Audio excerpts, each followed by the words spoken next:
Software testing isn't just one thing. There are different types of testing, and each one answers a different question. In this video, we'll explain the three most important types of software testing: functional testing, regression testing, and performance testing. Functional testing checks what the software does. If you click a button, does it work?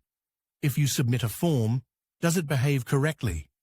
Login, checkout, search. These are all functional tests. This is usually the first type of testing done.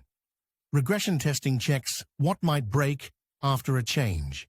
You fix one bug and accidentally create 3 new ones. Regression testing makes sure old features still work after updates. Most automated tests exist for this reason. Performance testing checks how software behaves under pressure. Can the app handle thousands of users at once? Does it slow down? Does it crash? This type of testing protects businesses from outages and bad press. Each testing type has a distinct role. Functional testing checks correctness, regression testing checks stability, and performance testing checks reliability at scale. Skipping any of them is a risk. Next, we'll explain what a bug really is, and the difference between severity and priority.